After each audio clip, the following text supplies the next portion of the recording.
Welcome to the Level Up Lounge, your cozy, chaotic corner of conversation where we delve into the worlds of gaming, pop culture, and mental health. My name's Anthony, and with me is Nick, and we hope you enjoy this episode.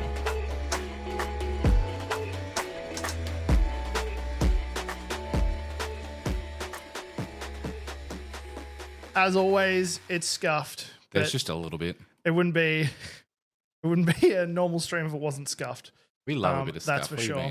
But we're excited because we are here today with Stormie. We are. So, Hello, Stormie, would you Stormie. like to, for those who don't know you, would you like to introduce yourself?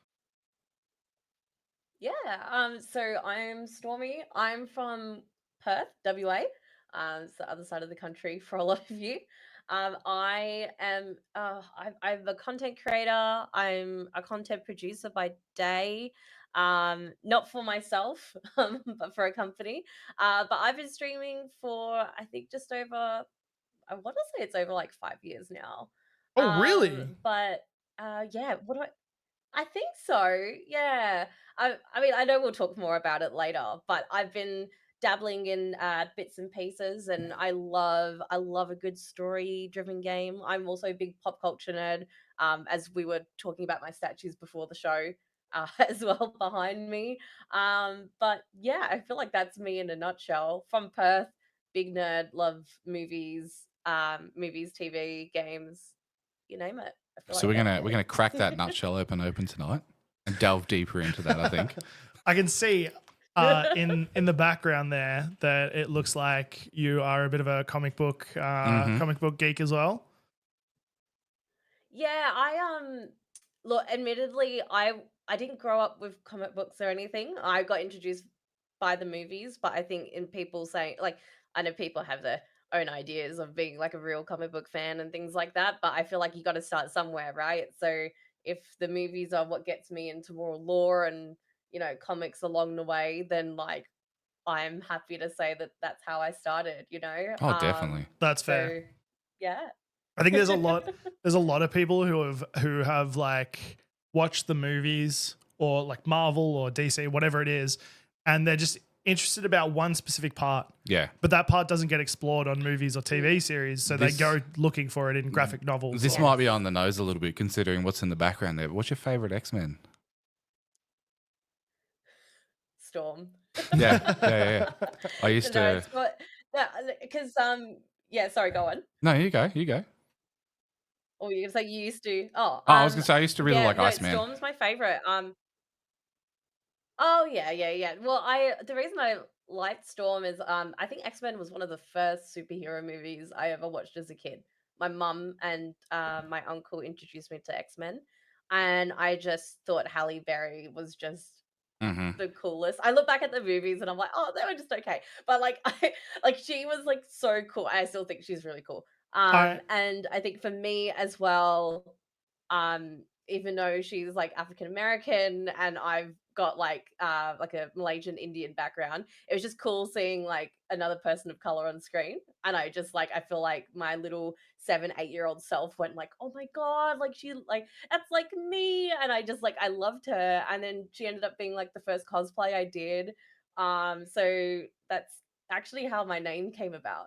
That's oh, really really? cool. Oh, from that. Oh, it makes sense. Yeah, I was like, for the longest time, I was obsessed with Iceman, and I think it was Jinx. The chick who could she could teleport or create wormholes or like portals. I can't remember if that was her name or not, but I still love the X-Men movies. I watched them as a kid, and I wasn't big into like other superheroes. Like I wasn't big into Superman or Batman or anything like that, but there was just something about X-Men that it was I cool. gravitated towards, and me and my brother loved it. We used to watch it I used to watch it all the time. I played the games, all the X-Men games, like X-Men Apocalypse and all that. That was top tier. Looking back on it now, it was not good, but that's not the point. I loved it. That was where I found out that Iceman was an Omega level mutant, or at least I think he is. Well, before we get into the first part of the podcast, I do have some news about the weekend. Over the weekend, I went and played D&D with Split the Party for charity for Game on Cancer, and it was insane. was absolutely insane. It was cool. It was a lot of fun. But the big point was that altogether, over the 2 days, they raised 8.5K in 2 days, which was insane. That's impressive. So thank you for everyone who tuned in to that. And thank you for everyone who donated as well. I do know there's potentially a couple of people in here that did donate. So much appreciated. I would have loved to. It looked like they had some fun donates. No, it wasn't while you're up there. Oh, no, fun for me, not for you. Fun for me. The hot sauce. Oh, man. The hot sauce is brutal. Oh, man, that hurt. Well, let's jump into our news segment. Stormie, do you have any gaming news for this week? Oh, apart from the fact that Riot released like a $400 skin or whatever. Wait, wow. That's What? probably been the only. Yeah, so I didn't really prepare to share any No, that's all news, right. but I think so from my understanding, like as always, like a lot of games, like there's skins and stuff that you could purchase. And I think this one was to celebrate celebrate Faker. Do you know who Faker is? In terms of esports, League of Legends, Faker. Anyway, I don't know if this is in Australian dollars or whatever it is, but there was a skin that had been announced. I think it was for Ari, and people were saying it's a couple of $100. Yeah. Looking at the article on So screen yeah, now, you and can it's imagine that went down really well in the insane. community. So you get two skins. But wait, skin package for over $400. Oh. So you get two skins and some recolors, but it's ultimate for the main Ari skin. That's crazy. $400 is a bit. That's no longer that's no longer a microtransaction. No, that's a maxo That's transaction. rent for people. Like, that's a transaction. You know what I mean? That's insane. Yeah, that's the only thing I can think of, because it really blew my mind, and I've been watching the community reaction to it. And you can imagine what that's like. Yeah, like, surprise news is the best news, Ari, right? like, it's just so I guess there was that, and I guess on the topic of Riot as well, they spoke out about the Valorant I guess online like harassment and stuff that had been going on recently.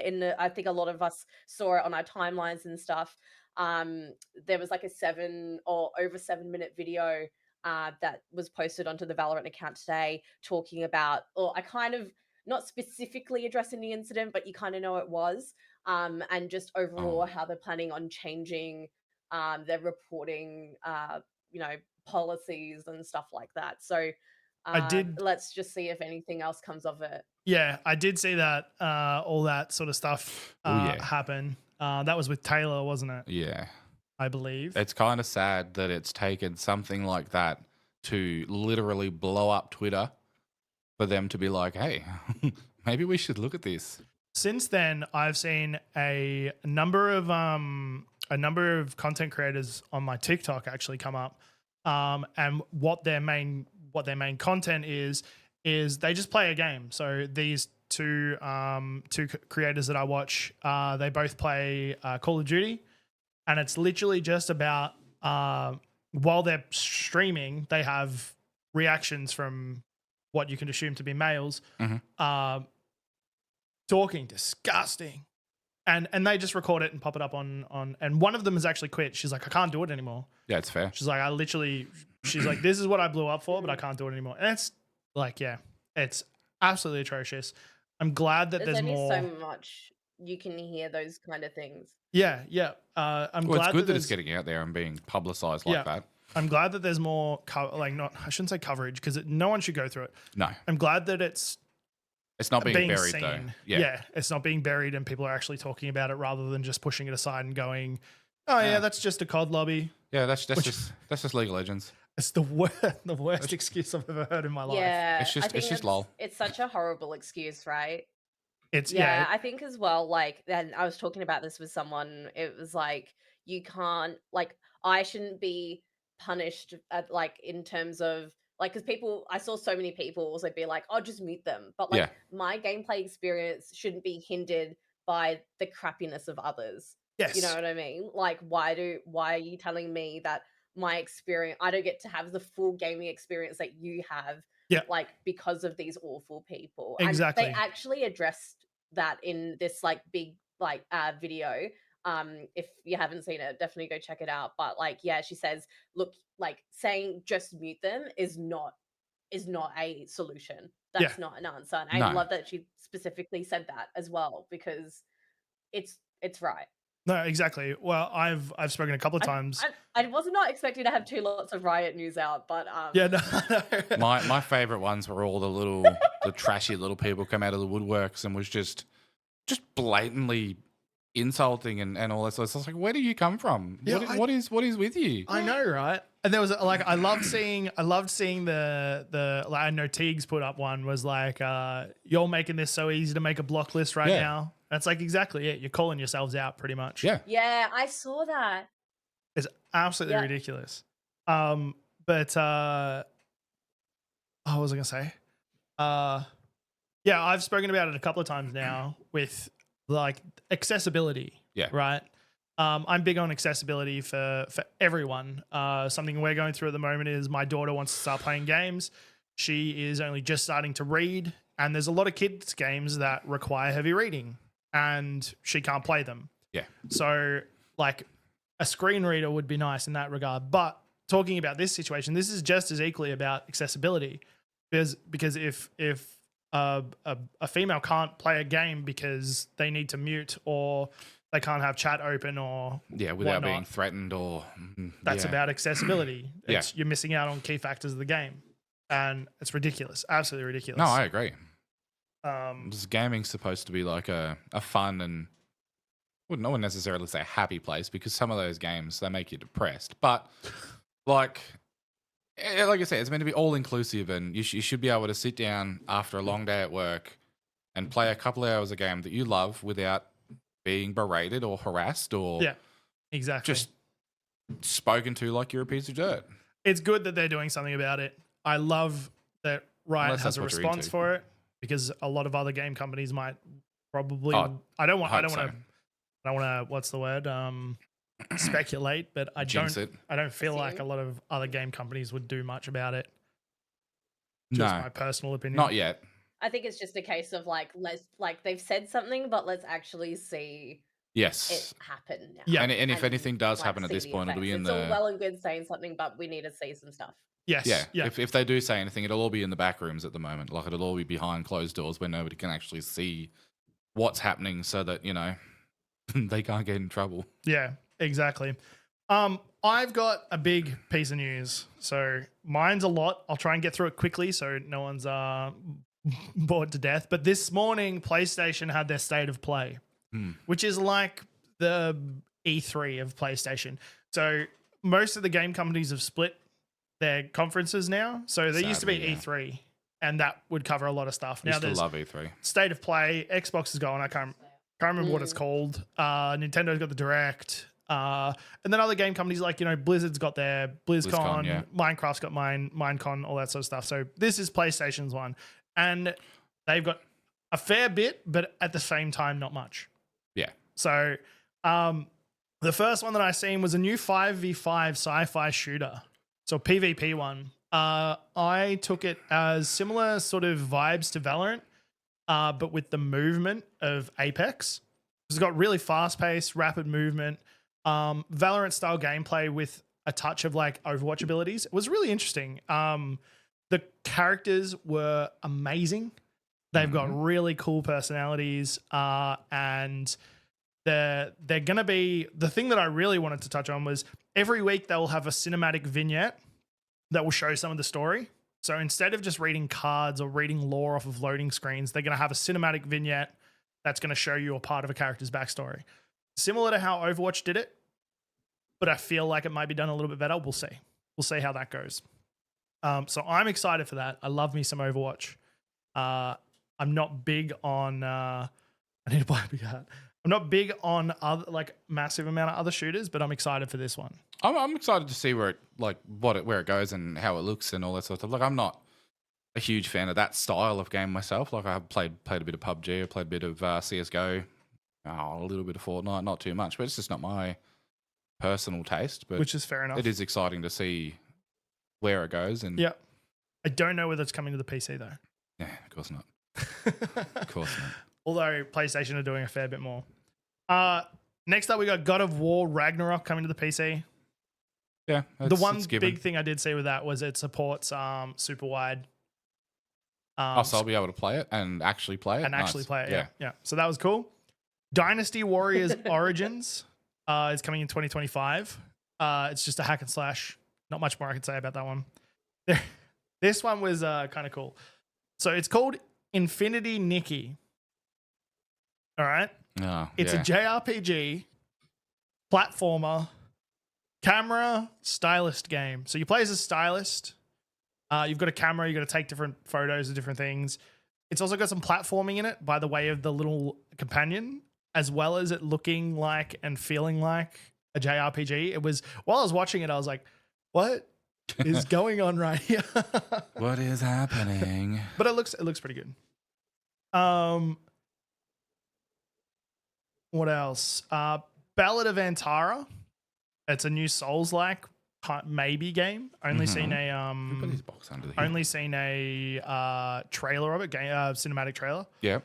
But looks even to the be artwork that we're seeing right now looks really good. Near Automata style combat. Yeah. But Souls-like creatures and whatnot. Which So I that never looks got really into. good. Coming 2025. I'll only touch on one PSVR game, which is Alien Rogue Incursion VR. Yeah. And there's not much to say about it. Yeah, apart but from it's Alien and it's in VR and it's going to be scary. And we're going to get it just so you can play it. Yeah. We're going to have to set up a space so we, so I can wave my arms like a maniac and not hit you. I'll watch that. That's I'll it. watch that. Path of Exile 2 is coming to the PS5 with couch co-op, cross-play, cross-progression, which is cool. And so that's early access late 2024. And then the last thing there's a bunch of other stuff, but last thing that I was interested in was Silent Hill 2 is coming. It looks like a typical Silent Hill game, which is awesome. I love the Silent Hill franchise. But it's coming October 8th, 2024. Yeah, perfect time. Which means perfect time for Halloween and perfect time for Nick's first Halloween game. My first Halloween game is going to be Silent Hill. Heck yeah, let's go. So I'm excited about that. They're my that's my news for the state of play. I do have one more afterwards, but yeah, I'll go. I'll my first little bit of news is a it's a new TV show from Netflix based on a card game called Exploding Kittens. Not entirely sure like what it's gonna be like about. Like, is it gonna be about the characters in the game itself? So I've seen the trailer for this. Yeah, it actually looks really good. It's just a story within the universe of Exploding Kittens. Yeah, see, that's cool. Yeah. I like that, and hopefully they do it, and it's gonna be. I'd love to see it be done in a style that's kind of dark, like Happy Tree Friends. Yeah, that'd be cool. Maybe not that dark. But yeah. You know what I'm talking about, like the dark side, so that they can have their exploding kittens. On that, I remember the first time I ever watched Happy Tree Friends. In the lounge room as a young impressionable. I think I was like, I don't think I was a teenager. A youth, you were a youth. Mm-hmm. And we were scrolling through Foxtel, me and Dad. And Dad's found this, and he's like, "Oh, here you go, Aunt. Here's a cartoon for your son. Put on this." Within 5 minutes, Dad's sitting there with his jaw on the floor, going, "What the?" And I was like, I think one of my first memories of that is one of the characters from Happy Tree Friends getting a straw and jamming it into one of the other characters and draining the other character dry of all of his character juice. And like, just ever since then, that's the one thing of Happy Tree Friends that sticks in my head, other than the intro. And stuck with you. Traumatized. I think I remember someone showing it to me. Someone showed it to me on their phone or iPod or something on a bus, like on a school excursion. And like, I was just like, what is this? It's not something that you forget easily. Yeah, I know, right? It's really not. it was like the first time fighting South Park. We were on a school camp. There was a bunch of us in a room, and it was a bad episode. It was a really bad episode, and all of us were just like, that was like grade 3 or 4. So it wasn't even much later. It was like we were still young. Yeah. We seen cartoon and we were like, oh, cartoon for kids. go. No, definitely not. Definitely not. It's like that argument that all cartoons are for kids. There's some cartoons that are not for kids. Yeah, we've had this conversation about anime. Yeah. It's like there's been times where Addie's come into the room. I'm watching anime and she's like, oh, Dad, can I watch with you? No. Oh, God, no. Look, if you want to traumatize your kid for life, put on Elfen Lead, and then put on When They Cry. Fair. You'll build those core memories up real quick. Okay, so last one from me, a very quick one, is No Man's Sky has just had an update. And it is interesting. To show my kids. It is interesting. Sorry. So what they've done is they've brought out a new mode called a drift mode, which has basically deleted everything out of the universe. So you're alone. So it's there's a theory on life. I think it's called the Dead Space theory, and it's not the game. Okay. Well, the game is sort of based on that theory. So basically, we are a late riser. Yeah. Where everything else in the universe is already come and gone. And we just happen to, be here at this time when everything else is dead. That would be kind of cool. So the idea, I think, is giving that early Given that Skyblock feel. No, not Skyblock. Early, what's the word? It feels like early No Man's Sky. Early No Man's Sky. So you go around apparently, because there's more to do, there's more to see. They're doing it in the way of like wait, does it remove all life, including other humans? NPCs, really? Animal, and you've just got to survive. I believe you can how do you go about getting other ships and stuff then? Well, it's only 8 weeks or something like that. Or 16 weeks or something. It's only a short update, and then once you've finished it, you can transfer all your stuff over to your old character. Okay. I thought it was interesting because it's a different style of, most people add stuff during updates. They do. These guys have taken everything out and gone, have fun. So I thought that was cool. I thought it was so the only shops are the space station terminals. There you go. So there is still a little bit. Bit of a throwback to day one, eh? Yeah, pretty much. Pretty much. But I thought it was a risky move. Also interesting move. Oh no, I agree. I think it will be interesting to see. Like, I'm not a huge No Man's Sky fan myself these days, but it'll be interesting to play it. Just like especially returning to the game, being like, hang on a minute, where's all my content gone? Yeah, where is everything? I thought they fixed this game. All right, I believe you've got one more. I've got 2 more, but we'll go with this one for now. It's an Elden Ring thing. Mm-hmm. It's Stormie, have you played Elden Ring? It's so the title of it is Tiny Elden Ring is way cuter than it should be. You've played Elden Ring? I've seen this. Yeah, I have. Unfortunately, it was my first ever like Souls-like game. It was the first time I ever played a game like that, and holy moly! Look, I only really bring it out for like charity streams and stuff now, because if I was to try and persevere with that on a daily basis or my normal stream schedule, I think there would be holes through my monitors, because like I'm a very impatient gamer. Like, I love to be good at something straight away, and that is like the opposite of what those kind of games are. But look, I respect the game. I think like it's gorgeous, and like, my hats off to everyone who can like absolutely kill it at like Elden Ring. I just think I have a lot of learning to do. So any Elden Ring news I think is good news, but for me, I think I've still got a long way to go. It's very much a massive learning curve. It is humongous. I really like the way that the article describes it. Basically says that the Elden Ring is a horror show, gigantic, grotesque beasts, cleave you in half, monsters grafted together. In no way should it be cute unless you make it tiny. Yeah, so And Let us know.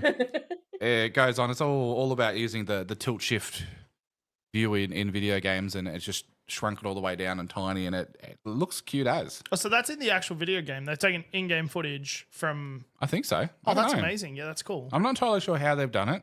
I haven't actually watched the video yet, but I'd play it. I'd play that. Then I can say that I've played Elden Ring. I feel like it'd be a lot harder, to be completely honest. Oh, definitely. But from that high up angle, it's like they go in the article to say that they could see themselves playing at Elden Ring on my Super Nintendo or something like that. Yeah. And like, I'd play this. It kind of reminds me of Divine Divinity, with the way that the art is and how it's so zoomed out and all that sort of stuff. I'd play that. Nice. Then I can say I've played Elden Ring. Have you got one more thing? I have played Elden Ring actually, but I didn't get very far. And I do have one more thing. It's a game. Oh yes, yeah. It's called Sanctua. It is, or Sanctua: Unearth the Secrets of a Cursed Tomb. It is a procedurally generated tomb full of, traps and stuff so that, and you've got to, as it says here, dive into the depths of an ancient tomb and decide if you'll bury the trust of your friends. Made in Unreal 5.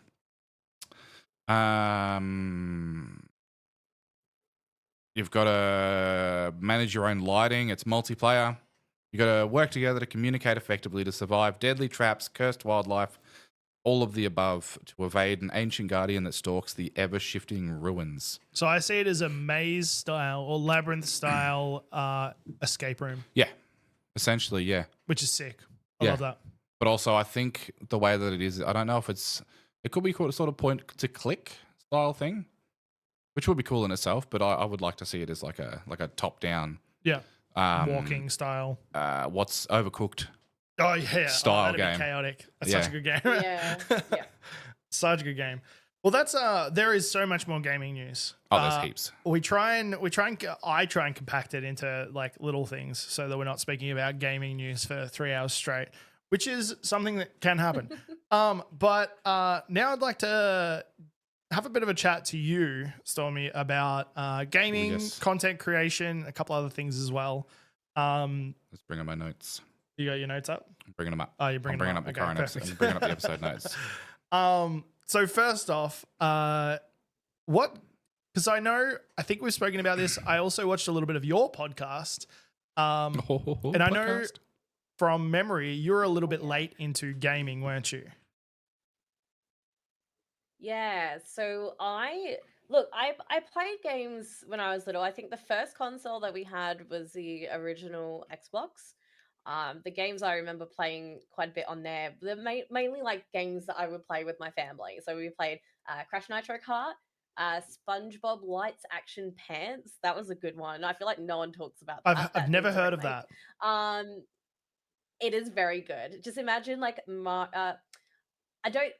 Can I compare it to Mario Party? Not really, but it's got that like you get mixed with different people to like do mini games and stuff like that. So so we had an original Xbox, and that was a lot of family games on there, and then we had the Nintendo Wii, had the DS, but it was like a very casual kind of like gaming hobby. And like we weren't allowed to play games like on the school night, like we were only allowed to play on the weekend, that kind of thing. And I think when I got into high school, because I was quite studious, it wasn't really like a front of mind thing for me. But I think it wasn't until after I graduated and I was about like 18, 19, I all of a sudden had this free time. I was like, oh, I missed out on quite a bit of stuff. Like, there were all these really big franchises that people are, now calling classics, and, iconic titles people say you must play like once in your life. And I was like, I haven't played these. I guess that's how it all kind of started. I've played games all my life, but there are games that you've missed. There's a lot of those classics as well, those must-play games that I've missed. You know, And there's good examples, but I'm not going to go through all my examples. I feel like I played a weird array of games. I've got a very weird library of video games. So when it comes to things like Dragon Age and Mass all those, Effect and all that, I completely missed out on them. So I can, what's the word? I can sympathize with you. yeah, I was going to say, Ant's got a nice little collection of games that he needs to go through and catch back up on.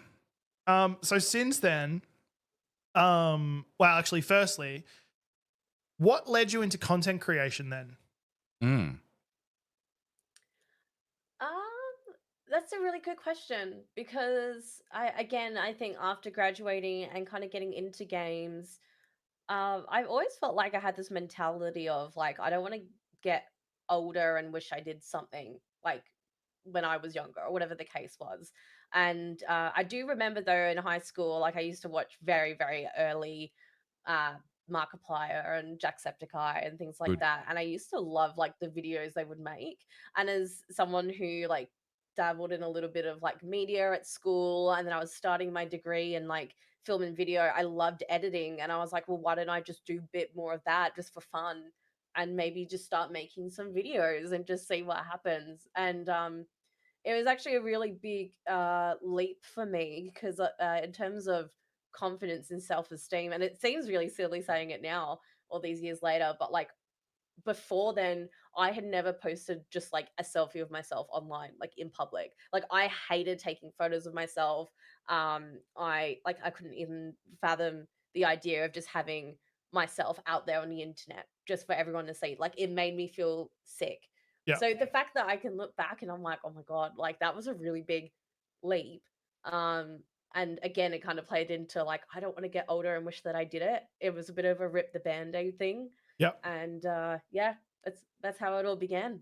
So did you start off doing just straight up YouTube videos, or did you jump straight into live streaming?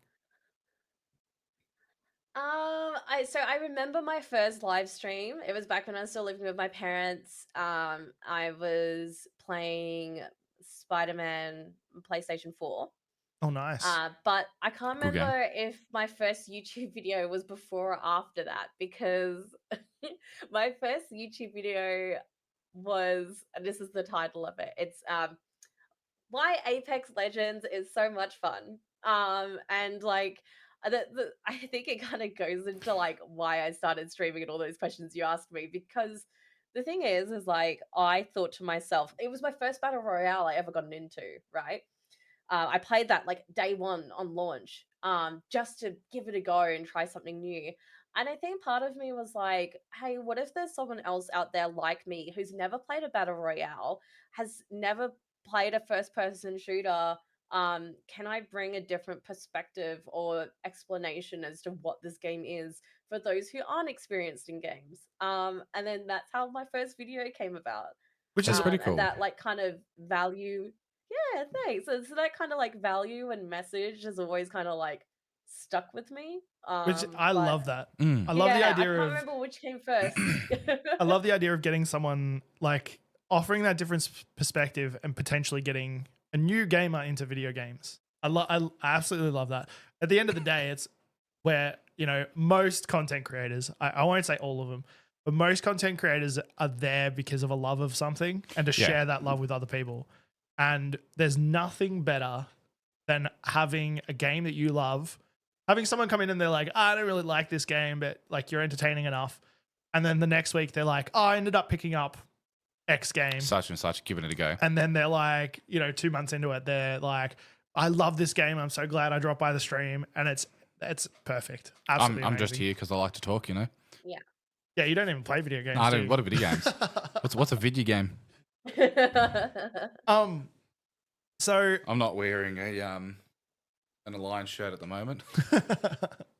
that works in all right with my next question then. Is there a like a specific genre of games you gravitate towards more, or do you just like overall you just like playing games? I think, oh, it's hard. Like I definitely went through a really big first person shooter kind of phase for a bit with Apex. And then I think with like story, like RPG, like kind of base games. So one of the first games I ever, one of the first games I ever started streaming regularly was Fallout New Vegas, which I had never played before. And then I think I started seeing people who were coming into the stream going like, "Oh my god, this was my favorite game! I can't believe you're playing it for the first time." I don't know. I kind of find myself going in between genres, uh, and it honestly just kind of depends on how I feel. And I think because again, I always like my what I try and do with my content anyway, whether it be streaming or for a YouTube video, is kind of showing people that it's okay to try something new and also not be good at it straight away. I kind of go back to Elden Ring. It's okay to not be perfect at it, but you don't know if you're gonna like it unless not unless you try it. Yeah. So I Which think I leave myself quite open to trying a whole bunch of different games. So I never really knock anything until I actually give it a go myself. But which in yeah, that itself was a is very long-winded answer to your question, I realize. a good thing though, because I remember growing up, like I had the Super Nintendo and a wide variety of games. But then as a kid, not a kid, as a teen growing up, I didn't just play like COD or Skyrim or anything. Like I played Prototype, I played I think it was called Time Stop. I played all kinds of genres of games on the Xbox and that growing up. So being able to sort of come into it instead of just sticking to one niche, you'd be like, no, you know what? I've never played this style of game. Let's give it a go. See what happens. Might be shit at it, but Who I might cares? not be. Yeah. Like it's I as long think as you have fun doing it, or even playing a genre. Yeah, I was gonna say even playing a genre that like maybe like for example like Elden Ring, like I wouldn't find myself playing a Soulsborne game anytime soon. fair. But I, I think just from playing it, like I just feel a better appreciation towards the game and to the people who do play it. I'm like, okay, I see what you're doing and I respect it. Like I feel like I Yeah. can understand it a lot better, even if I'm not good at it myself. Masochistic freaks. All right. Like a little bit of pain. Yeah, No, I I think you kid, I touched on kid. a really good thing there as well, because at the end of the day, a lot of this podcast is sort of talking about those. Obviously, it's talking about games, content creation, whatnot, but talking about those things that may worry people within content creation, talking about that mental health aspect of it as well. And one of the things you touched on there was you don't have to be the best at a game to stream it. No. And I feel like a lot of people do feel that way. It's like, someone might say, I want to play Apex. And they're like, but I don't want to stream it because I'm terrible at it. Yeah. And But it's that could also make you content, that could also make you content. Yeah. Yep. You're that bad at the game that, you get popular being bad at the game. Yeah, maybe I should play Apex. You should, yeah. I'm terrible at You should Apex, by the definitely way. I'm absolutely atrocious. And I don't know, I used to play a lot of FPS. I used to love Call of Duty, like Modern Warfare 3 and all this. When it comes to Battle Royales and Warzone, Battle Royales, I can't Fair. do it. I suck. Yeah. I think it's because I haven't learned the maps or something like that. Nah, it's probably more than that. It's probably deep down. Deep down. I'm so bad at them. I do want to give them another shot because they do look like a lot of fun. They are my type of game. It's just every time I get on, I have like 3 or 4 games and then mice could potentially break. Or I go through phases. Like played CS:GO and PUBG with a couple of friends for like a year straight. On and off had some usually it'd be one good game where I'd get a bunch of kills. I'd be like, top of the charts, feeling like top shit. that's the one that brings you back in. You And have then- like a run of bad games. You're like, I hate this game. Then Yeah. you have one good game and you're like, all right, let's rerun it. Let's do it again. And then every game of the night is just losses. Yeah. Just constant losses. And you're like, It's I like hate we this can't game. end on a loss. I can't tell you how many times I've done that. We did that on Overwatch recently, playing with Nick Tacular and Teagues.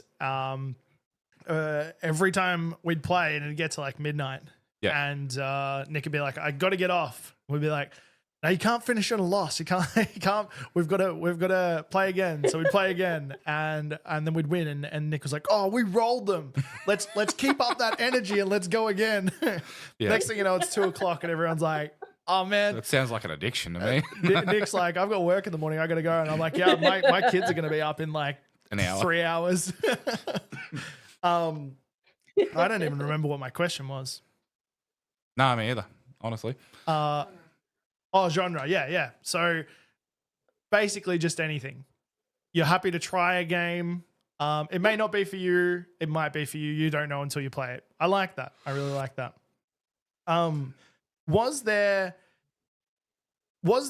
Did you have any issues coming into sort of content creation with not being like a long-term gamer, like to begin with in the early days? I think I didn't run across any issues per se. I think there was just I mean, I guess like content creation in general, like you do have that self-doubt. And especially when you're making yourself like public facing on the internet, like, you know, you got everyone else's critiques and stuff like that. I think there subconsciously was this idea of like, oh my God, I better not get, you know, the lingo wrong, or, you know, I better not explain things the wrong way, or like, what if my opinion is like goes against the majority, or, you know, whatever the case is, when talking about games. And then, you know, I guess especially like as a woman as well, you know, you feel like sometimes you're kind of put under the microscope a little bit more, where they're like, Ooh, definitely. what has she got to do to talk about it? So I think like I thankfully, and touch wood, like that's never really been an issue. I think if anything, I tried to embrace the fact that I don't know it. Like if someone pulled me up on something like politely and maybe said, "Oh, it's called this," or "You should do it this way," I don't mind it.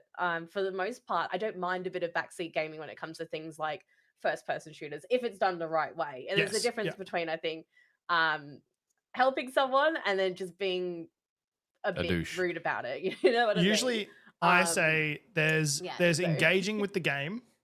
So like if I'm playing, like I play Minecraft, I play a lot of Minecraft.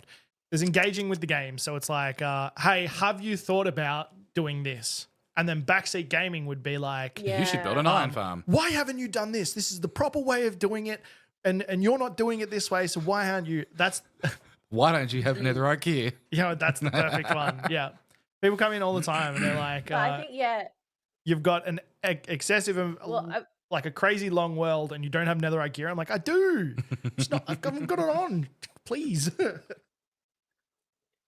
yeah, I think it's like it's important for me as well, particularly because I do embrace the fact that I don't know anything, to just be okay with that. Where Yeah. someone's like, you haven't, like, you know, kind of go back to your example where they're like, oh, you haven't tried this. Why do you keep doing it this way? And I'm like, okay, well, like, you know, I'd probably in that example be like, okay, I didn't actually realize that, or maybe I just want to try it this way a couple of times and see if it works. I'm also quite stubborn as well, which is why me and Elden Ring, for example, don't mix. So, you know, it's finding that nice balance. I think as well to keep in mind, like, if you are gonna suggest something to someone, maybe just ask if they would like a hint or if they want any advice first before you give it to them, because everyone approaches things in different ways. I'm pretty easygoing unless I'm just saying no, let me figure it out, and if I ask for help, I'll need it. Yeah. Everyone's gonna feel differently about that. But yeah, to answer your initial question, like, That one's fine. yeah, I guess there was a little bit of nervousness about the fact that I wasn't an expert at anything. But I think I just tried to lean into that more and be open, saying like, yeah, I actually don't know everything, and that's okay. Yeah. Yeah, and Which that's a good way to be, because obviously it's very, excuse me, it's very hit and miss, because you get some people coming in who are like, nah, you're wrong. This is how it should be done. But then obviously you get the people coming in who want to be helpful, who want to, you know, learn along with you, or just can see that, you know, you're not necessarily struggling, but like fairly new to it. It's like, hey, you know. There was one that I had that I was all right with people throwing out suggestions. So I was playing Little Nightmares. I was happy with people throwing out suggestions. Those Saw a who really funny video of that today, actually. those who may not have played as well, and they were like, "Oh, what if you do this?" Yeah. And then one guy came in, and he was like, "It's this, and this is the ending." Basically, is what he said. And I was spoil it like, for you. Yeah, why? what? Like, get out. Yeah. I was like, you gotta be kidding me. So that's just rude for one. And then he was like, I was like, he didn't tell Yeah. me the actual ending, but like the pretty much the exact progression to get to where I needed to go. And I was like, this is Yeah. this is like, you That's don't do not that, it. dude. You don't do that. That's not nice. No, you don't come in and spoil. So like somebody's not necessarily Actually, playing it for the first time, but you can't just come in and wreck it. I was gonna say as well, there is this other fear that I do have, which thankfully hasn't happened in this whole scheme of things not many times. But for example, like I played the first Bioshock game and no one spoiled the twist in that game for me. And it was amazing. And I Yeah. put the clip of like me experiencing that twist on YouTube Shorts and it popped off. And it was exciting because people were like, oh my God, like, we're seeing someone's reaction and that everyone's in the comments are talking about when they remember feeling that way watching it. And then as opposed to like I played Star Wars Jedi Survivor, and I won't say what it was, but someone was hinting about the motivations of a certain character, which made me think, well, like, and it was supposed to be a twist in that game as well, and they ruined it, and I was like, like why? Like Yeah. why would you do that? Um, obviously that's the risk of playing a game late. I didn't even play that game late. I played Survivor pretty much around the time of launch. Yeah. Um, but yeah, it's thankfully on the whole it's been really good, and I get to experience things for the first time in a really fresh way. But that's one of the things I've had to kind of really be careful of is avoiding spoilers. I might go and find that clip because I've just thought about it. There's probably a reason why people really like that. I would give anything to experience Bioshock for the first time again. Anything. So seeing someone why I else stream. experience it, That's why I make content. that'd be fantastic.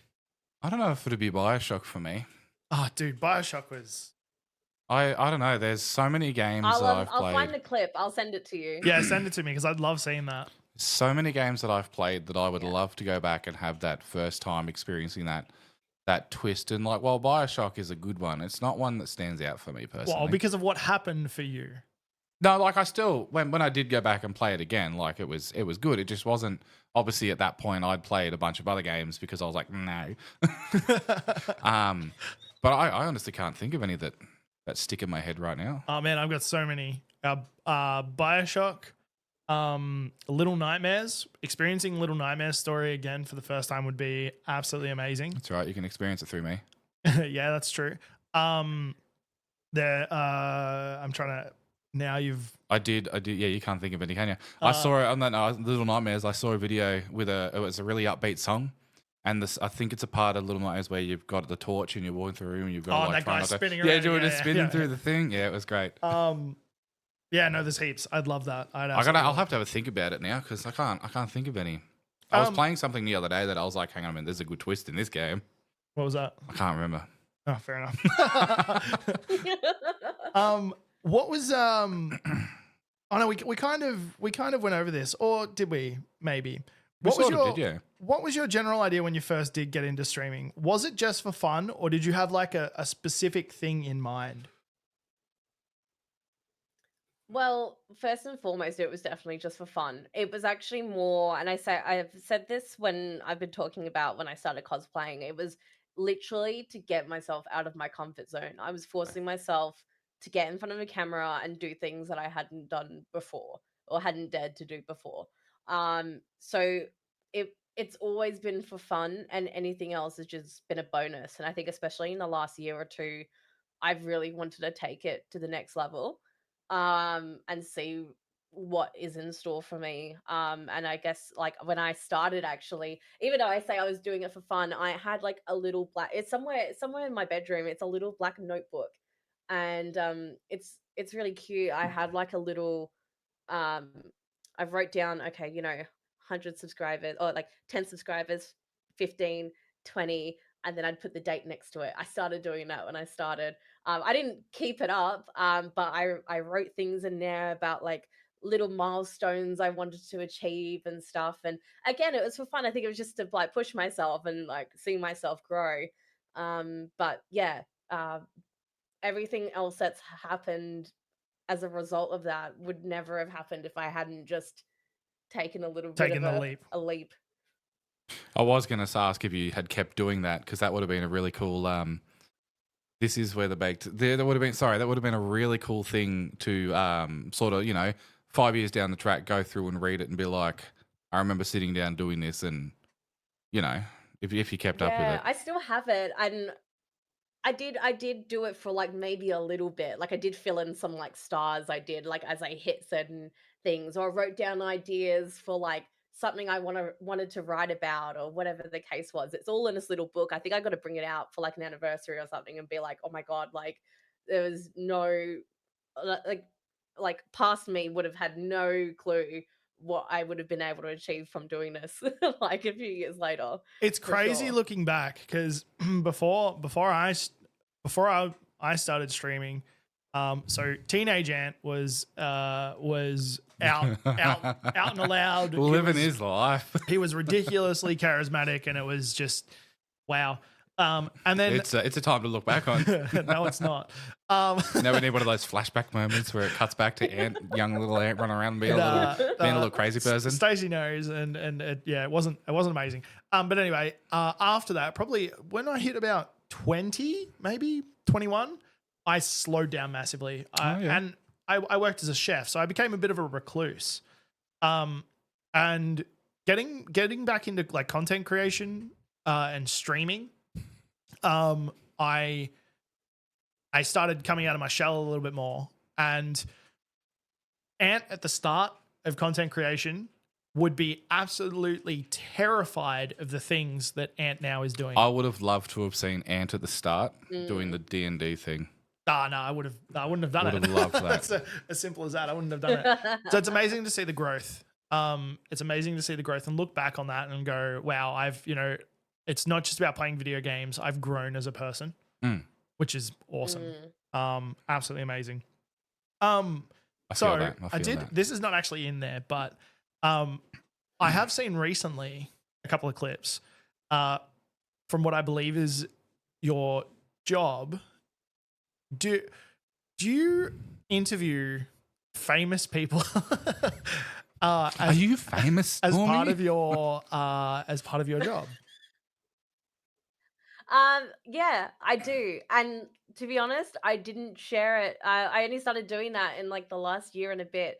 And for a while, my partner was telling me, he's like, "Why aren't you sharing this on your own socials?" He's like, "I know it's under, your work, like your company's name, and not my company, like the company I'm working for's name and stuff." And he's like, "Still got your face on it." He's like, "This is really cool. This is the kind of stuff you geek out about. Like this is the stuff that like people who follow you also love. Why aren't you sharing it?" And again, it was just that anxiety and like that confidence and going like, "Oh my god, I don't know. Like, I don't know if I should be sharing this or not." And then it took a few more people to convince me, like, "Hey, if you do that, like this, like you are also showing people what you are capable of. Like, your Yes. face is already being put out there, like in public for these interviews already. Like, what's the harm in just saying, hey, this is another really cool thing that you're doing?" So, yeah, in the last year, I'll tell you which films, because I know sometimes I don't know if I'm one of those movie nerds where like you can tell me an actor's name and I'll probably know who they are. But like the movies that I've done interviews for have been, I think I can name them all. Gran Turismo, was that the first one? I think Gran Nice. Turismo might have been the first one. I spoke to Jan Mardenborough, who was like the guy the movie was based off. Um, and it's a really good movie if you haven't seen it. Also gaming, so like that was really cool. Um, Ruby Gillman, Teenage Kraken, Anyone But You, the most recent Ghostbusters, Abigail that just came out. What Love to go see else that. have I just done? I feel like I'm missing some. I did one for Tarot, which was like another horror one. That was really scary.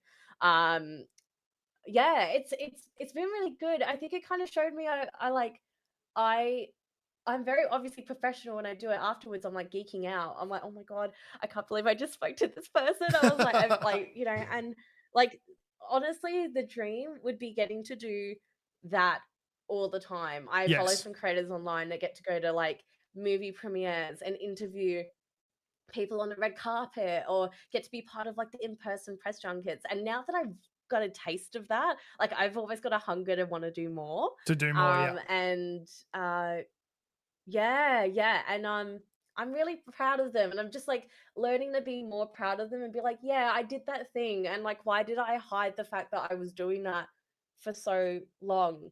Um, even though it was really on brand for me to be geeking out about doing something like that. Do you know what I mean? Yeah, no, Yeah, no, 100%. that's really cool. Yeah. I seen because you posted the Ghostbusters one, and you're like, you know, I've been doing something really cool, and I want to share it with everyone. I clicked on the video, and I was like, wait, what? That's oh my god! Is that the young Ghostbusters one? Yeah, so Finn Yeah. Wolfhard, Yeah. and I can't remember what her name is though. McKenna Grace. Yes, yeah. Yeah, because I saw a clip for that yeah. on TikTok, and it looked really cool. Was that the one where she's like interacting with the ghost? She makes friends with it. Yes. Yeah. I haven't actually seen the movie yet. I saw the Yeah. TikTok clip. Yeah. I think it was part of the trailer, and she makes friends with the ghost or something like. It looks really cool. I'd watch it. Yeah, it was. I was blown away, and I wanted to ask that because I was like, I hadn't spoken to you about it yet, and I was like, I want to geek out as well. That's just insane. I just I only just started sharing that all recently, and it's again, I think it's been a confidence thing to be like, yeah, you know what, I did do that, instead of being like, oh yeah, I kind of did it. Like Yeah. it's like I've been trying to own that stuff a little bit more. Exactly. And yeah, I want to do more. So if anyone's listening, you can get me around to do more of that. I can do it. No, that'd be really cool. Back yourself. That'd be really cool. Before we go on, we're going to take a very quick break. I need to look at the internet very quickly, do some refreshing and stuff like that. So now's a good time to take that break. And when we get back, we'll continue on with this. We've got a couple more questions to put your way, Stormie. And then we'll be back soon. Yeah, of course. Back. I've fixed the delay. Oh yeah, thank you. You're welcome. Fixed the delay, hopefully, for now. Bloody Victorian internet. So to continue on with that, first up, we're going to talk a little bit about actual content now. Okay. Do you have when you're making your content, do you have an overall plan or way that you structure the content? Like, for instance, like a Notion or content plan for the week or something like that? We personally use Notion and stuff like that, which is a really, really cool tool. Notion. Which Caffeinated Chaos really opened my eyes up about that the other day, which was really helpful. Notion is incredible. Oh, I I love know. Notion. But to answer your initial question, do I have a plan right now? If I'm going to be really honest, no. And the reason for that being is since I started my full-time work, like out of retail, I started at like beginning of last year. I don't think I was, not that I wasn't prepared for it to be as like hectic as it was, but because I had done some full-time work before, but I think when we talk about like mental health and things like that, it's just been like a bit of a balancing act, finding the time and making it work for me. So like my stream schedule, like over the last year, admittedly been a bit all over the place because I had like after work commitments and things like that. In terms of actual content, right now, I'm just trying to be kind to myself and get whatever I can out when I'm able to get it out. There's you might have seen, I tweeted it this week, that I asked people like, how do you, like anyone full time out there, how are you juggling putting so much content out? Like I'm absolutely in awe of them because there's a part of me that I guess in the last couple of weeks maybe that kind of been making me feel a bit heartbroken because there was a part of me that knows that, especially with the work that I do now, I'm capable of putting out so much content within X amount of time, and I know that I can do it, but I physically and mentally like can't right now. I And feel that. it has been kind of breaking my heart a little bit. Like I just, I was kind of stuck in like a rut of like, I feel like I have so much to give. And I also feel so far away from the opportunities that are out there. Um, and like, what do I do with myself? And like right now I don't have a plan, and I think I would really like to get back into my Notion and plan to do more of that stuff, because it's just ignited this fire in me that's like, no, no, no, no, I know I can do it, but then as a perfectionist, I need to remember to also look after myself in the process. So yeah, right now, I'm still figuring it out. I'm not gonna lie and try and like say, oh yeah, like I try and do X amount, whatever. It's just been a like a play it by ear kind of scenario I did, at yeah, this I, point. I did see your tweet. um, I feel like I'm in a similar boat, not exactly the same. I don't have a full time job. I don't have a job actually. Yeah, you do. You're a But full-time dad. I'm a full-time content dad. creator. So That's a job. I feel you. I'm 100% there with you. And I'm the same. It took a long time for me to come to the conclusion of I enjoy this, so whatever content I put out is a good amount of content, Yeah. and that's it. So with the podcast coming along, we have massive plans. Mm-hmm. We had huge plans, and then my youngest got sick. She was in hospital. Yeah. My eldest got sick, and then I got sick, and then Nick got sick. And Yeah. it was It's just just, like, been a string, you know. yeah, there was no time to do Yeah, it. well, So like, I, I'll add to that on the topic of podcasts as well. Like, I know you mentioned like my podcast that I had, and as you can see, there's just 2 episodes out there, and like it was a case of me kind of maybe getting ahead of myself, where I was like, yeah, I can do this. I could throw this together. And look, I'm really proud of the 2 episodes I put out. I love them. I think I one maybe got a little too excited for my own good and forgot that I was actually working, 40 hours a week, and the time that I had to put into, not just because this is just a very me thing to do, not just have the normal podcast episode, but also to have a gameplay element on top of that as well. What a great idea. And it is like, I love the idea. Like, I love the concept of XP share, and I love everything around it. Forgetting that I also had my own hours a day where I had to look after myself everything and else, things yeah, like that. Yeah. And it like, I had someone actually message me about it the other day and be like, "Hey, there's like only 2 episodes. What's the rest?" And I've got like 2 drafts of like, I've got Nick Tacular and Rogue Sultana. Like, I've got their episodes ready, and I just have not had the time to properly invest. And yeah. it's again, it's really heartbreaking, because I'm like, I'm sitting on like an idea I'm so passionate about, and I can really empathize that with that when he said, we had big plans for the podcast, and there's sometimes life just gets in the way, and you can't Yes. beat yourself up about it. Like, there's only so much you can A lot of control, our and plans require us to sort of like double down and actually make the time to do them instead of trying to find the time, which is really hard when you both have got 2 kids, you work a full-time job. Being a dad is a full-time job. Don't even. it is. Especially being a stay-at-home dad. On top of all your content creation stuff, like, and doing what you've done for both the podcast and your own channel, We ended it's hard to find a lot of time to go out and do the things we want to do. what you said, it's, you've got this idea that you're so passionate about, and I've watched the podcast, and it's fantastic. I love it. Thanks. But we had to sacrifice so much to get the podcast going to start off with. Just to get it off its feet. The stuff that we wanted to do. How many months are we in now? Almost 6 months. We're 15 episodes in, so and I'm just starting to do it now. Yeah. Which I am proud about. That's awesome. That's so awesome. 15 weeks, so 3 months? 4 months. That's 4 months. Yeah. I'm glad you're being kind to yourself with that sort of stuff, though. A lot of people would push through that and just be like, I've got to do it. I started doing it. I've got to do it. Which look, leads into the next question in so many ways there. Yeah. Yeah. So big props to you. Yeah. I know it's heartbreaking leaving that project there. And as you said, you're a perfectionist. So chances are you're not willing to do half the episode. yeah. So on that though, a big thing that's been talked about a lot in content creation circles and on Twitter and whatnot, Especially recently is burnout. There are so many people, so many streamers. I've know heaps of people recently that have they're finished.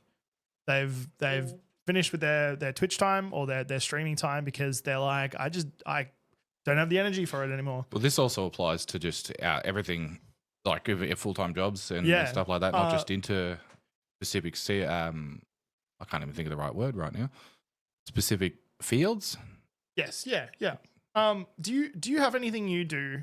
And feel free to just say no, or I don't want to talk about it. But do you have anything you do when it comes to burnout that sort of helps you as a creator?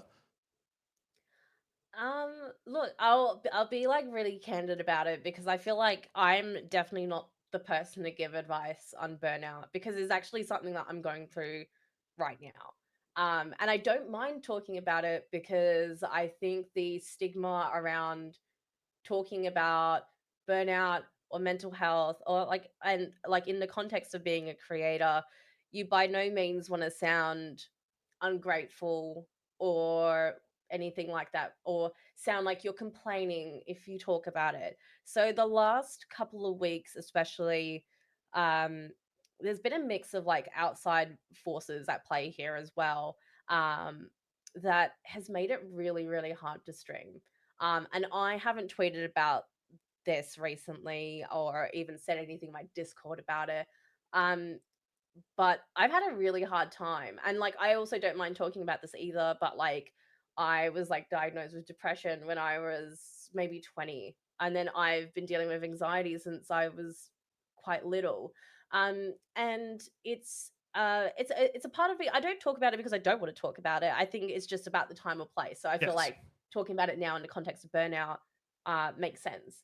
And also not letting it define me Yeah. as well. So I think like the thing is I would also like to know the answer of figuring out how to deal with burnout because I think like for me at the moment it's again I kind of going back to your previous question about you know planning and planning content and stuff like that, like when you're someone who finds it maybe hard to get out of bed in the morning, sometimes the last thing you're also thinking about is the content that you're planning on the day. Every day. So like yeah, like right now that's something that I um am trying to find a balance with, Yep. in terms of making sure I put myself first. And I know streaming makes me happy. And I know making like and when you guys asked me to be on the show, I was like, perfect, this makes me happy. I'm going to do it. And just knowing like when it's okay to slow down. Yes. One of the And just things. to yeah. Sorry, go on. No, and just to know like it's okay, like your community will be there for you when you come back. And I think like one other thing as well, which I feel like maybe sometimes doesn't get talked about in the creator space as well, because again we're kind of leaning into not wanting to sound ungrateful, whether you mean to or not, you do compare yourself to others now and again. Like I mean I do, I'm not trying to speak for everyone, maybe some people don't, but like for me I kind of sometimes fall into this trap of, oh my God, what am I doing wrong? Like, how come I am not progressing at the same rate as everyone else? Or what am Oh, I missing? Or what am I? And I just kind of go into this like horrible spiral, which obviously doesn't help the whole situation. But I feel like if we don't talk about the fact that we're feeling this way, like, how else is anyone going to also feel like, hey, I feel that way too? Like, you're not alone. Yes. No, 100%. the one of the. Sorry, go on. I'm with you. Not a lot of people say it, and a lot of people say, don't compare yourself to other streamers. It's hard to do. That's so much harder than It's hard to do. just It's like simply in saying anything. it. Like it's if you're going to be comparing to yourself to people who are successful and trying to figure out what they're doing. Yes. That's like making them big, so you can try and emulate them, or maybe you can learn from them, so that you can take it. So it's really hard not to compare yourself to other things like that. And like one of the things that I personally have learned about burnout recently is it takes 3 to 5 years to get over it. Yeah. And like, what do you do with those 3 to 5 years while you're trying to push past is what I'm struggling with at the moment, because it's one of those things. You get up in the morning and you're like, oh, do I really have to? Yes. Yeah. I'm an adult. I could just say no and not go in. But then, bills and money and responsibility, kids, that's and the all hard that. part. It's Yeah. I found that for me, and I don't know whether this is in relation to each other, but I find my burnout hits the hardest probably about 6 to 8 weeks before any major event. Oh, really? So PAX, Okay.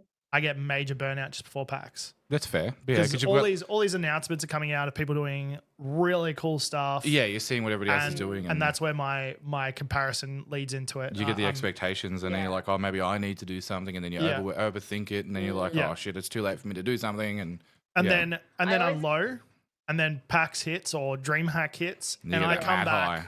Yeah, I'm like, and that's also dangerous because I hit that high, and then I work myself into the ground. Yeah. Which has been different this time around for after DreamHack. I've allowed myself my time and coming back into it. But I think, at the end of the day, you did hit a couple of nails on the head there with definitely. Because I don't know how to deal with burnout either. No. It's one of the big questions I want to ask Therapy. as many people as I possibly can, because even getting like one or two things that might help someone eventually may be able to help a lot of people. My little thing at the moment is going out to, like I talked to you earlier about, I want to go down to the Great Ocean Road. I want to do the 12 Apostles. Yeah. Making the time for it for myself, like putting the date in the calendar, being like, all right, this is the day that I'm going out and having fun. Yes. Yeah. And then coming back from it and being like, all right, this is something I want to do again is my personal way of sort of tackling that at the moment, is basically just cutting myself off from not necessarily any normal responsibilities, because that's just silly. But giving myself that freedom to be like, hey, I'm on a beach. Yeah. Maybe I'll climb this rock. Yes. Yeah. Maybe I'll play in this rock pool with these fish, like doing something, hey, sit under a waterfall. Yeah. Good photos. And just sort of I think the biggest thing for me is letting go. Yes. Is relinquishing that slight bit of control that I think that I have over all of it, and just enjoying myself in the moment, which is what I really like about this, because it's like I'm not a little bit, but like can just sort of have a chat and not really. Yeah. You got to restrain yourself a little bit because you don't want to get cancelled. But being able to have a good chat with good people and good friends, for me, really does help. Yes, no, 100%. With a key thing that we're hearing a lot of, not just on the podcast, but with other people, is balance. Yes. A lot of people brought up balance. And I think that's a big part of when the burnout starts to come, is when the scales tip either one way or the other. If it tips more towards content creation, you're letting the rest of the, life and duties go, and then you fall behind, and you're like, and that's where those thoughts of like, man, I really need to start making some money from this, because, I heard a really cool quote the other day, and it sort of ties it. It's living to die, but dying to live. Yes. Yeah. Which is ties into that in such a relatable sort of thing, which is really sad in itself, because you don't want to feel like that. No, exactly. You want to live because, you want to go out and live your life, but at the same time it's that in another way they say it is like working to live, not living to work. So when you're working nonstop and you don't have any time to actually enjoy the fruits of your labor. Yes. Versus living, like working to enjoy the fruits of your labor. It was just something I've been grateful. I've been blessed, I guess, with like Kayla getting a new job, the kids coming along. I get to spend a lot of time with my kids, and it's awesome. I love that.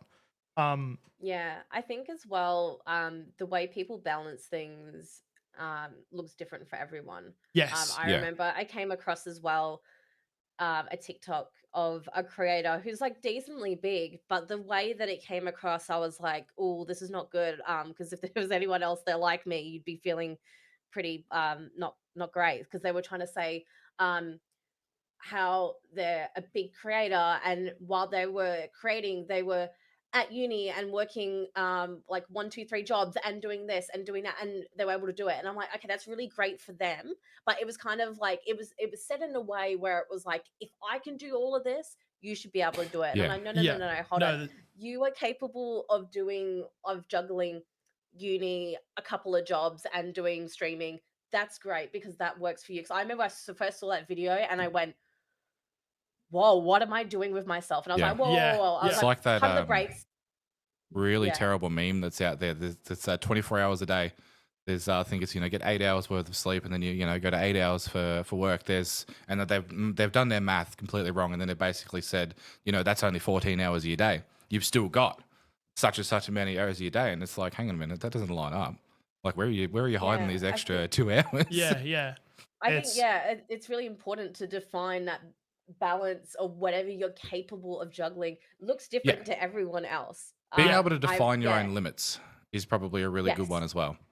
Being yeah, able to sit no, down and be because like, this is I remember when I did see that video, I was like, I know what you're saying, and I know you didn't mean it maliciously, but you like from an outside perspective, I'm like if I was feeling especially really kind of crap on that day and I saw that, I would have just gone, what am I doing with myself? Why am I like I would have fallen into that rabbit hole of like, why am I not capable of doing yeah, that? Oh yeah, I would have done So I would have done yeah, the exact same thing. I would have been like, "What am I doing wrong?" So I think I had yeah, a massive break from streaming at one point because of I had uni, I was working, and I had the little one. I had a massive break, and I remember saying to a couple of people, "I'm like, I don't know how you juggle full time work with content creation. I just don't get it." And at the time, they were smashing it. Like they'd gone from 20 average to above 100. I was Jesus, like, how are you? I don't. What do you do? You go to work, you come home, and get straight into. And they had like new assets every day, new like scenes and overlays, and I was like, what am I doing? quite literally sitting down and just grinding it out. Yeah, well, and that's it. That's what mm, it was. It was that grind, and sometimes people incentivize that grind where Yeah, they're like, the Twitch grind. You just got to keep grinding. they You'll keep getting glorify viewers. it, Yeah, and it's like, "No, I don't want to grind. yeah, no, exactly. I don't but I want to don't do want to that. do I it. don't want to be at live 14 hours a day and then go to work for 8 hours a day and then No, it's have gross. 2 hours a day to do assets. I don't want to do that. No, it's again, it comes back to living your life. Like, you want to have fun with it. You don't want to trap yourself in a cycle of just rinse and repeat because then it gets repetitive and then burnout hits you. A big one I'm trying to get better at these days is doing things IRL so that I've actually got something to speak about on stream. Yeah. Yeah, we need to go watch some Yeah. movies. Because there was like a good couple of months where it was the same old thing. I'd hop on and I'd be like, "Hey guys, today was good. I did all the things, but I'm not going to tell you what they are because I don't know. I sat at home, played some video games, and had dinner." And that was my stream consistently for 8 to 12 weeks. Hey, look, that ties Yeah. into that ADHD hyperfocus sort of thing. That's Yeah, pretty true. consistent. But yeah, I'm trying to get better at Hyperfocusing that. on being the most bland person you can be. So sort of getting more towards the end of the questions. If you were making, and once again, all these questions are feel free to just say no. No. If you were making a content creator survival book, what would be 3 tips from that book? Oh, to put your health first. I feel like that's a really fitting one because without that, everything else falls apart. And I'm not even Yeah. just talking about content. I'm talking about life in general. If you're not looking after number one, I know it sounds corny, but like if you're not looking after number one, everything else is just gonna it's not gonna work. And Yeah. like sure, like we talk about that grind mentality and stuff. Like like long term, like you might see like the short gain, but long term wise, that's just gonna like it's gonna really, really wreck you. Yeah. So maybe that would be the number one thing is to put yourself first. I'm just trying to think of all the things I would have told myself before, like when I started streaming, I guess. Oh, that's a much better way of phrasing the question. I like that. Yeah.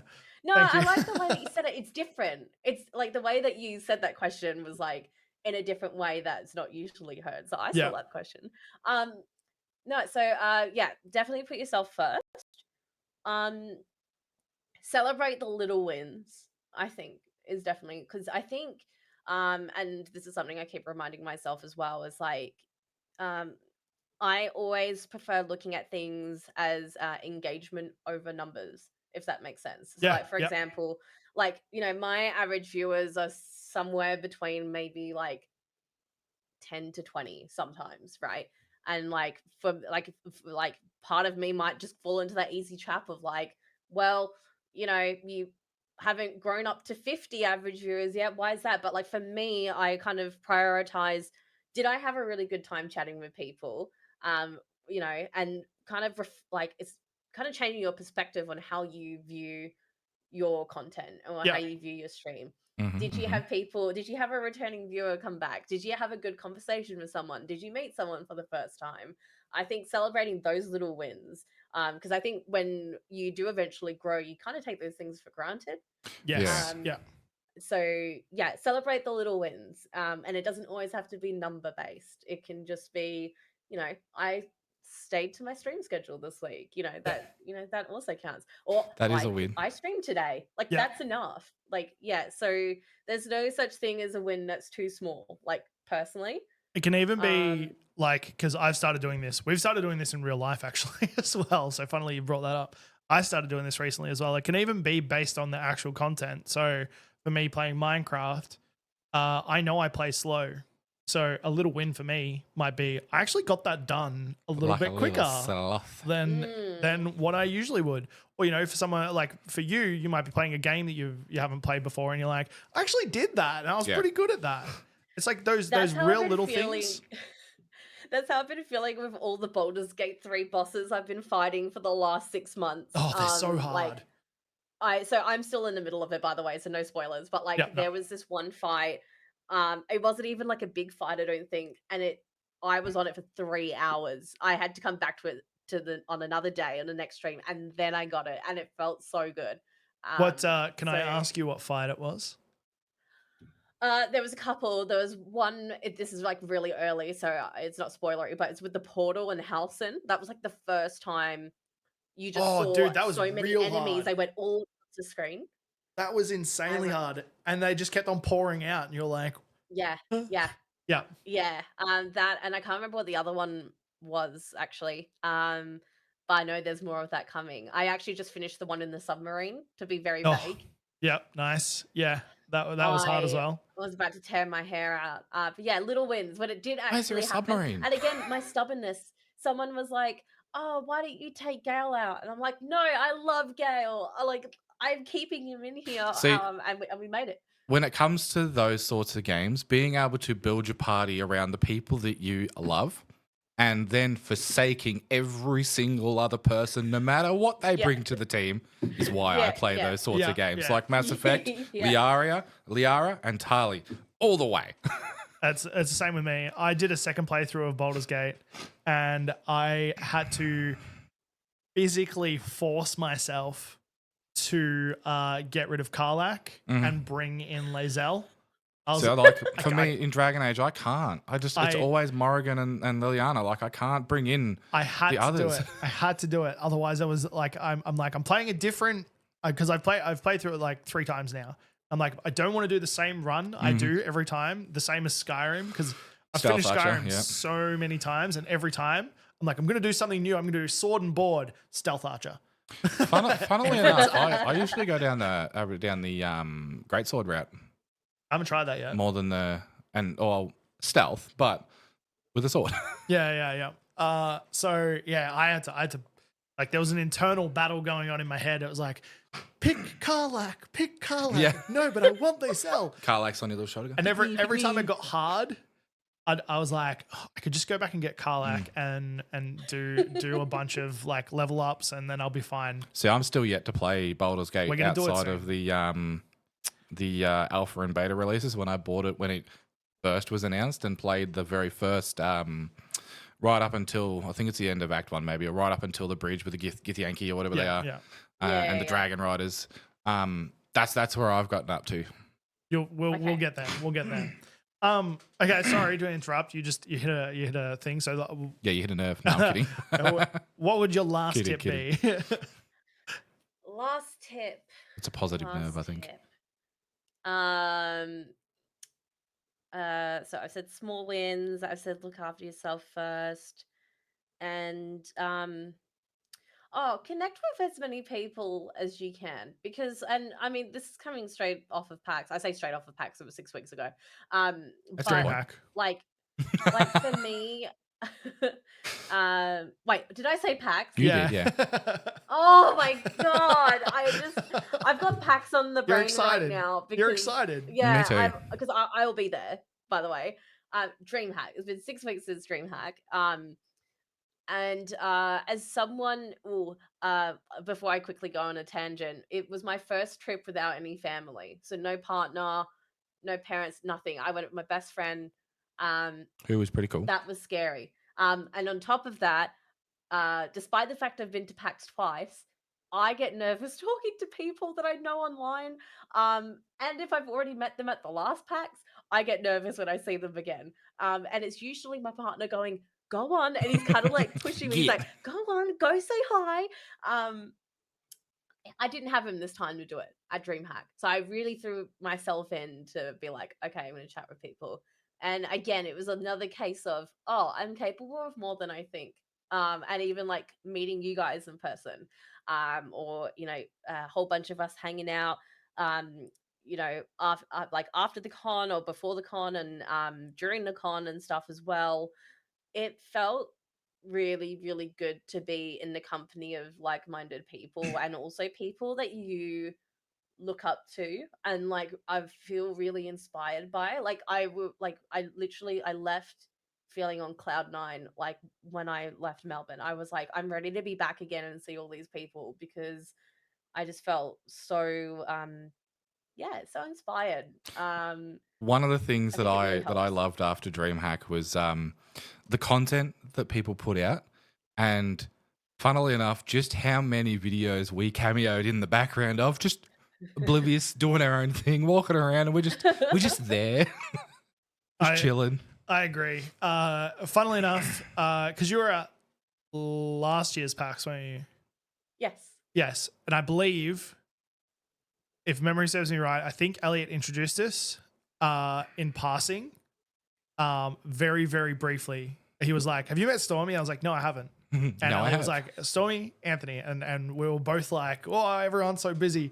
And so, getting to DreamHack, I was actually really nervous about meeting you. I think I told you that. yeah. Oh, I was really nervous about meeting you, and then I was nervous about meeting you guys too. I It's was, so funny I was like saying that out loud after the fact. I was extremely grateful when Nick was the first one to say hello. Yeah, it was kind of funny because we went for pizza before it all, and we were walking Yeah. to a fortress, and me and you just chatting away, having a good time. And I think after we left Fortress, Ant was like, how'd you get along with Stormy? And I'm like, yeah, good. And he's like, do you know, she did a podcast as well? And I'm like, what? No, we were just chatting. What do you mean? We're friends now. and I felt a lot. It was a lot easier for me to then go, "Oh, hey, how's it going?" Which also happened, I think, at PAX when he brought me along, as I was just going up to people and talking to him, and Ant was like, hang on a minute. Yeah, I need to do that as well. Holy crap. I'm the same. I'm Yeah, terrible. sometimes it was my partner yelling out to someone that I knew. They didn't know who he was, but he'd just be like, Yeah, nice. and then I'm like, what are you doing? Yeah. Stop it. It's your own personal hype man. Yeah. Yeah, it's very sweet. You'll meet him this year. I think he got a lot of FOMO because I was like, oh my god, look at all these new friends I've made, and look at us all hanging, like not in like a rubbing it in way, but he was really, Look at all my like, new friends. no, because he was so supportive of the fact he's like, you're gonna be in the company of some really, really cool people, some of which he has and hasn't met, but he's just like, send me everything you get up to, and that was really sweet. So I'm looking forward to getting him introduced to people who I've met that he hasn't had the pleasure of meeting yet. So yeah, my third tip to your survival guide is definitely to connect with the content creator community, whether it be Definitely. online or in real life and stuff like that. I do want to. I just want to add to that because we the way we spoke about it. I know that you mean this, but I want to make this explicit as well, not just for the sake of stream. Make genuine connections. Make friends. Of course. Sorry. Yeah. No, it's not. It's not. That's not on you. But some people go into it and they're like, okay, I need to make connections. Making connections is good, but making friends is great. Yes. Yeah. Yeah. It's like some of my best friends now are people I've met on Twitch. Oh, 100%. Like some of the people Yeah. I've met are just amazing. And I Like love the two going somewhere. people. Sorry, go on. Oh, sorry. I love going somewhere to say like PAX or DreamHack or something like that. And it feels like PAX's thing last year was Welcome Home. Yeah. And Yeah. going to PAX, it felt like almost like going back to your hometown after a little while and catching up with all these friends you haven't seen for ages. And Yeah. and you're all like, you know, really, really close. And I guess it's that whole thing. Don't meet people you've met on on the internet. Yeah. And then I'm sitting here All like times have changed. these people are amazing. These people are great. I love them. I love them dearly. You know, we've had in the last year and a half, we've actually had 2 people from that I've met on stream come to my house. Yeah. 4 years ago. Ain't no way that No. would ever happen. Like I'm fine for him to come to your house. Kidding, we had 2 friends, and my partner and I had 2 friends of ours who we knew from streaming and in the community. We roomed up with them at PAX, and honestly, that was one of my favorite parts. I'm not sure if they're like here listening because it's just gonna make them go whoo. But like, we just had so many late nights. Like we watched the Kenobi finale together. We had late nights opening Pokemon cards and playing games and having a few drinks and stuff. And it was just like, you know, it was really. I think I actually cried when I said bye to them because Which is adorable. It's just you don't realize like how close you've become online. I think a lot of people don't don't realize until they're in it themselves. But yeah, definitely. like definitely just to reinforce what you said, obviously like in terms of connecting with the community, like you're gonna make so many friends, and like some of the you know, best friends I've ever had were just randoms that I've started talking to in like a PUBG lobby. And stuff like that. Or actually, one of my oh, this is the throwback. One of my very first experiences, and probably one of my closest friends at the time, not so much anymore, was back in the day. Telstra had Big Pond chat rooms. Oh, I forgot about that. Yeah. And you could set your username, and you could go in, and you could talk just a bunch of shit. It was usually inane stuff. Like it wasn't bad. Well, I can't even remember what my username was, but I ended up meeting this chick. Absolutely lovely person, and we talked for like 2 years after that. But like it sort of like throws back. It's you meet people in the weirdest places, and you know they stick around, and you're like you just you know it just throws back to that internet thing. And it's like don't trust strangers, but at the same time like if I don't trust strangers, who am I going to trust? Yeah. Oh yeah. True. But no, that's a amazing tip. I love it. Good old Absolutely Big love Pond that chat one. rooms. Memories right there. So you're going to PAX. That's awesome. Yeah. I'm so keen for all of the events. Like I said, I got to do a D&D one on the weekend. Caught up with Elliot again. It's always lovely catching up with Elliot. What a silly little boy. I've met a few other people through that. That were really, really nice. And there's hopefully there's plenty more events coming. It must be insane to because that's a trip and a half for you. WA across to Vic. Yeah. That's it's a lot of FOMO. It feels so hard being so far away. Like even coming to DreamHack was, would I say risky? Not risky in terms of like, oh my god, it's not going to be good. It was more risky in terms of like I'm spending like so much money to come over here for something that like, what if I don't enjoy it, or what if it's not what I thought it was going to be, or you know, all those kind of thoughts happen in your head. And I guess I did take a little bit of a risk coming over, and if anything, it was kind of dangerous because now I want to do it again next year. So more money. But yeah, it's hard. And then like I see so many cool events that like my my friends get invited to, like they are hosted in Sydney and in Melbourne and stuff. And I guess part of me goes like, oh, like if I was closer, would things be different? Like, would I also be given those opportunities to go there? Because like Perth is the most isolated city in the world. Like to, you know, get people over there is not cheap. It's funny you say that because I was actually looking at Perth on Google Maps today at work, and I was like, why is it so small? And Yeah. it's like, but it's not. It's just that there's nothing around it. Yeah. But it's like quite a big Yeah, city. It's yeah. just, it's just this lovely little circle right on the coast. And it's like, where are the little towns? Where's all the stuff? Like here in, Melbourne's got hundreds of towns all around it. You can't scroll out without seeing one, But even like the distance from anywhere else, because my dad used to work in WA, and the stop off would always be Perth, and he was in mining, so he'd be gone like six weeks, come back for 4, whatever it was. I think it was actually 4 and 2, but that trip was always insane for him, and then he'd just have to like rest for a couple of days. And the plus side though, we're close to Japan, and I'm fine with that. Oh, that's cool. I didn't know that actually.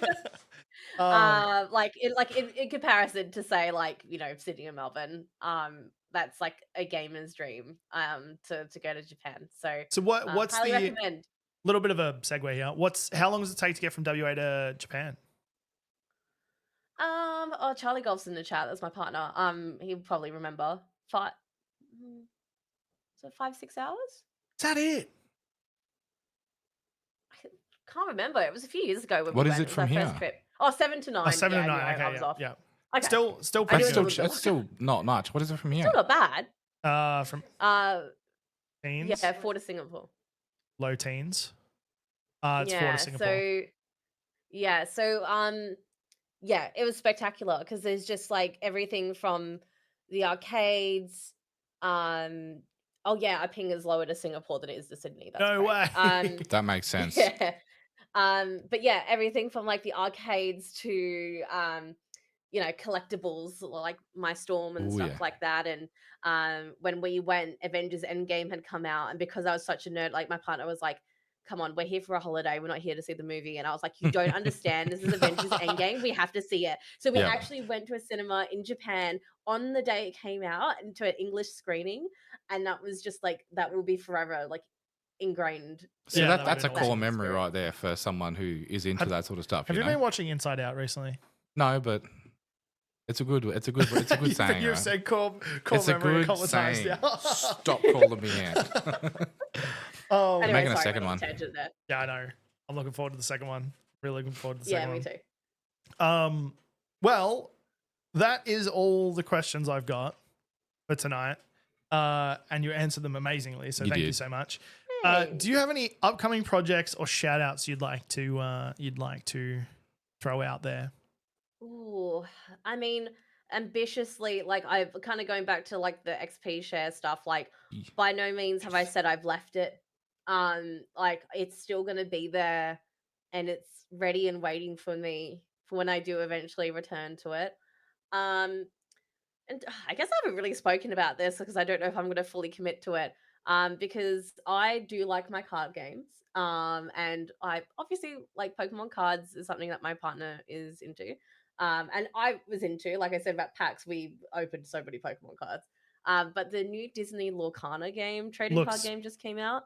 Looks fantastic. And I may be heading to the shots tomorrow to see if I can get my hands on a box so I can make content for it. I'm not saying I'm going to become converted as a Lorcana content creator, but I feel like I've found my niche. Like, do you know what I mean? Like, I was like, if I'm gonna like any trading card game, it's gonna be this one. And I learned how to play it. Like, I even taught my mum how to play the game. Nice.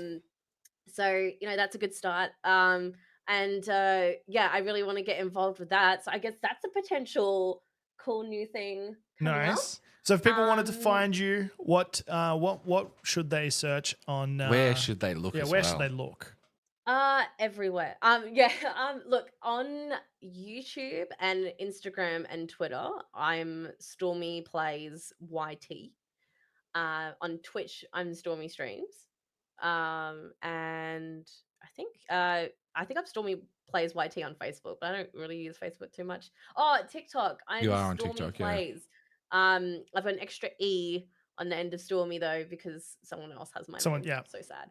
It's always the case. Yeah. I wish I could just have one name across everything. I'm the same, but I do have if you go to my Instagram or my Twitter though, I do have like a link tree there so you can find all the links to everything. And if anyone did want to see any of the movie interviews I did, I have a public playlist on my YouTube channel, linking all those interviews just in case you want to nerd out.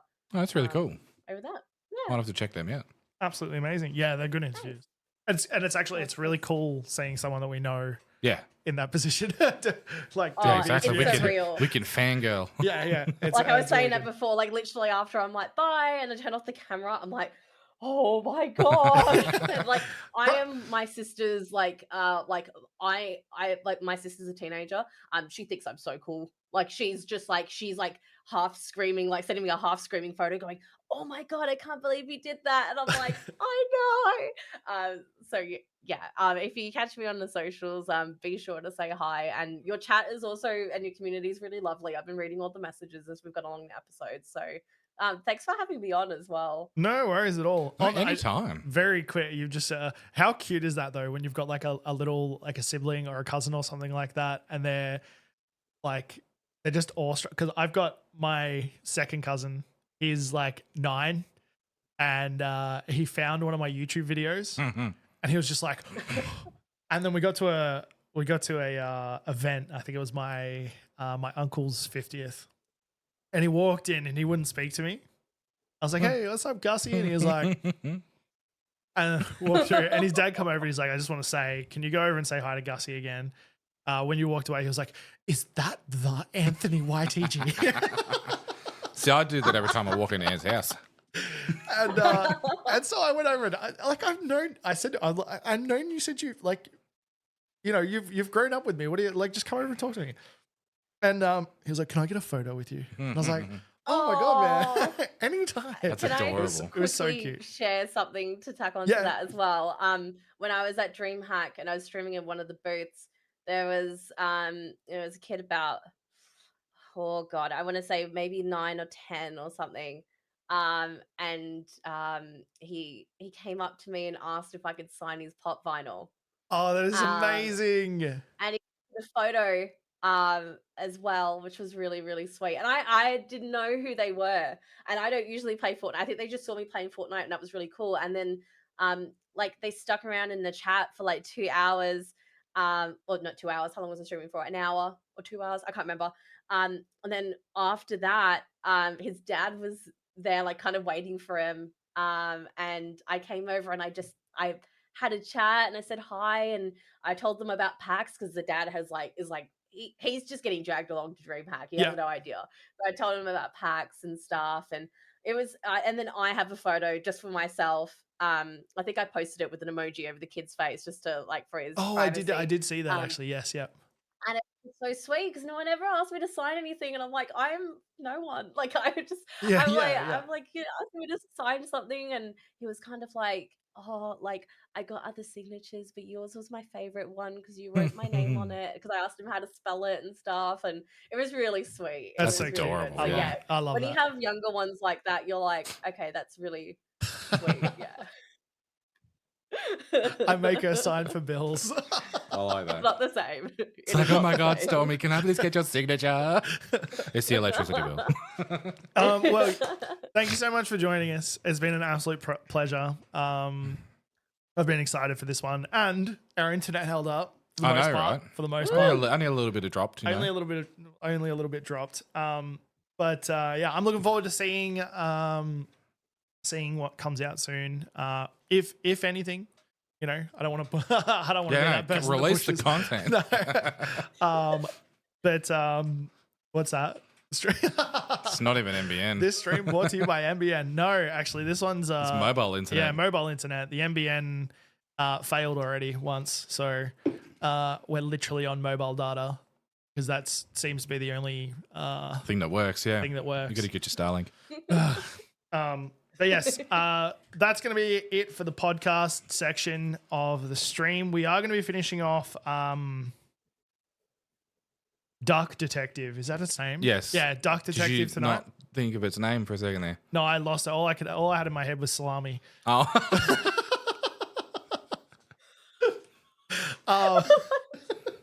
It's the mystery of the I love missing salami or something like that. Yeah, it is. Yeah. So that and all makes sense. With no context, I was like, where did the salami come into play? yeah. He has a gym bag of salami. You know? All I had in my head was salami though. I was like, duck salami duck. What's it called? But yeah, we're going to be playing that. Otherwise, for those listening on the podcast, thank you for listening in. If you are interested and you want to come and join in on the live sessions, we are live Fridays at 7 p.m. AEST.